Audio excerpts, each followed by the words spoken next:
আপনারা যদি আমার উপরে বিশ্বাস রাখেন, আমার উপরে ভরসা রাখেন, তাহলে নিশ্চিত করেন যে দেশে কোনো জায়গায় কারো উপরে হামলা হবে না।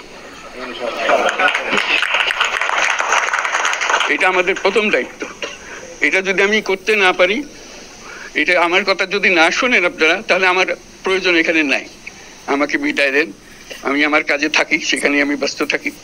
যদি আমাকে প্রয়োজন মনে করেন, তাহলে আমাকে প্রয়োজন মনে করলে আপনাদেরকে দেখাতে হবে যে আমার কথা আপনারা শোনেন।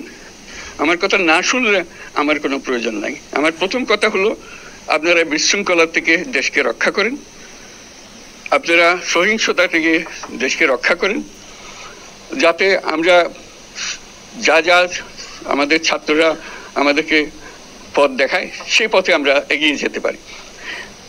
এটা একটা খুব সুন্দর দেশ হতে পারে, বাংলাদেশ একটা খুব সুন্দর দেশের সম্ভাবনাময় দেশ। কাজে এই সম্ভাবনাগুলোকে আমরা নষ্ট করে দিয়েছি। এখন আবার সেই বীজতলা আবার তৈরি করতে হবে, আবার আমাদেরকে জেগে উঠতে হবে।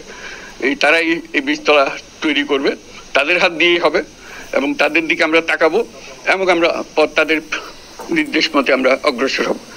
এখানে সরকারি কর্মকর্তা কর্মচারী যারা আছেন, সেনাবাহিনী, বিমান বাহিনী, নৌবাহিনী প্রধানরা যারা আছেন, তাদের প্রতি অনুরোধ, আমরা একটা পরিবার, এইটার মধ্যে যেন আমাদের গোলযোগ না হয়, আমরা একযোগে একসাথে চলতে পারি, এবং আমরা তড়িৎ গতিতে একটা সুন্দর বাংলাদেশ গড়ার পথে এগিয়ে যেতে পারি।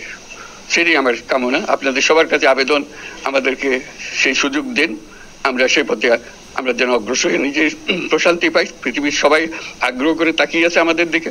এখানে যখন ছাত্ররা রাস্তায় নেমেছে, পৃথিবীর সব জায়গা থেকে অভিনন্দন এসছে, যে তারা অবাক হয়ে গেছে। আমাদের তো গা শিউরে উঠেছে, প্রতিদিন যা হয়েছে অবিশ্বাস্য কাণ্ড।